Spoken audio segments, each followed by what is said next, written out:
Hi, I'm Charles, and you're watching The State of the Republic.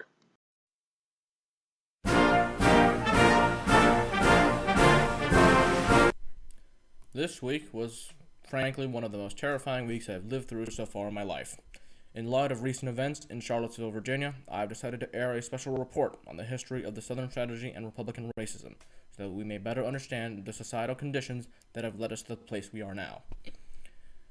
Now for the news of the week. Trump has made a variety of terrible comments this week, threatening military action against Venezuela, after it was not entirely clear that he knew where Venezuela was, and also, of course, threatening war with North Korea. Make no mistake, a war with North Korea will be disastrous for everyone involved. Any serious conflict, even a non-nuclear one, would lead to the deaths of hundreds of thousands, if not millions of people. In news that is slightly less terrifying, Trump finally commented this week that he was thankful to Putin for expelling U.S. diplomats because it would save the U.S. money by reducing payroll. First of all, that's not how it works. Those State Department employees continue to work for the department unless their jobs are cut on the U.S. end. Secondly, what the hell? Since when do presidents thank other countries for humiliating our nation's representatives? In ego news, Trump was revealed this week to receive a twice-daily folder of propaganda that makes him look good so he can feel better. Even Narcissus was like, that's a bit much. Despite the congressional recess, congressional Republicans are still working to screw over working people, possibly trying another ACA repeal, definitely pushing their tax cuts for the rich, and playing around with the debt ceiling again. Koch groups in particular have been making a strong push for the Republican tax cut efforts. However, McConnell and Trump recently have had a bit of a falling out, with each of them blaming the other for the Republicans' failure to pass major legislation. On the electoral front, the voters of Alabama will soon vote in the party primaries for a special Senate election. Given Alabama's heavy Republican tilt, it is likely that whoever wins the Republican primary will be the senator. The three current major Republican candidates are Roy Moore, Mo Brooks, and the incumbent appointee, Luther Strange. Moore was twice kicked off the Alabama Supreme Court for refusing to abide by higher court decisions, in other words, not doing his job. Mo Brooks is a Freedom Caucus member who suggested that people who have pre-existing conditions do not lead good lives. Luther Strange is widely suspected of making a corrupt deal not to prosecute the previous governor, who has since resigned in scandal, in exchange for the Senate appointment. The choice is yours, Alabama. I'll know you'll pick wrong no matter what. Your state hasn't sent someone decent to Washington since Hugo Black. The 2018 midterms are also shaping up to be a mess for the Republicans, with Democratic candidate recruiting and enthusiasm at all-time highs. Republicans are also continuing intra-party squabbling, with Senator Dean Heller of Nevada and Senator Jeff Flake of Arizona facing increasingly serious primary challenges on their right. Senator Dean Heller was also recently recorded saying that he was glad the Republican ACA repeal effort failed even after he voted for it. In agency news, federal departments have been revealed to be downplaying the impacts of climate change since the election and are suspected of punishing those who continue to follow the facts. In response, a draft of an interagency report on climate change was given to the press after fears it would be suppressed or altered by Trump appointees.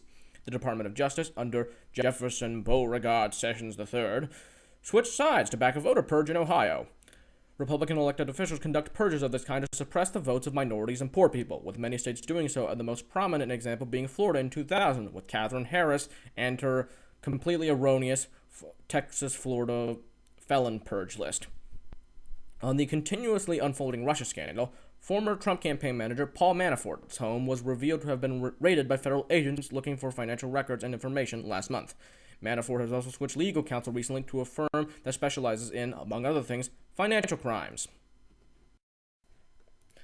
This weekend had one of the biggest events of the week in Charlottesville, Virginia. A variety of right-wing and white supremacist groups gathered for an event called Unite the Right, which should really be called a meeting of the National Association for the Advancement of Stupid, Racist Fucking White Trash, or the modern-day German-American Bund.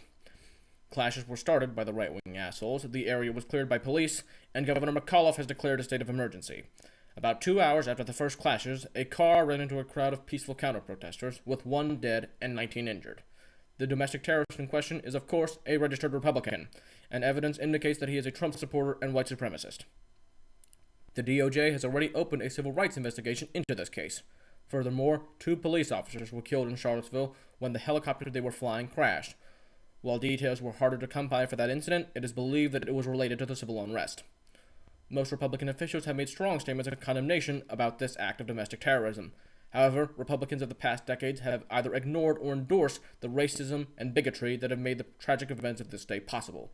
Trump gave an extraordinarily tepid condemnation of the events in Charlottesville, basically saying that both sides are equally to blame. No.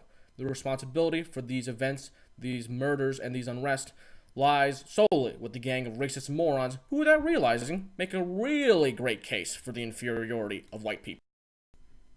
This attack follows a long pattern of right-wing terrorism in the United States throughout its history, beginning with the lynchings of the post-Civil War era, to the attacks on black churches and civil rights leaders throughout the 1950s and 60s, the Oklahoma City bombing of 1995, the 1996 Olympics bombing, the assassination of Dr. George Tiller, the ambush of Pittsburgh police officers in 2009, the 2012 Sikh temple shooting in Wisconsin, the 2015 Charleston shooting at the Emmanuel AME Church, the 2015 Planned Parenthood shooting in Colorado Springs, and in this year, the racially motivated stabbing of Timothy Kaufman in New York City, the stabbing of two people in Portland who were trying to protect teenage girls from harassment at the hands of a right-winger, and the recent bombing of a mosque in Minnesota.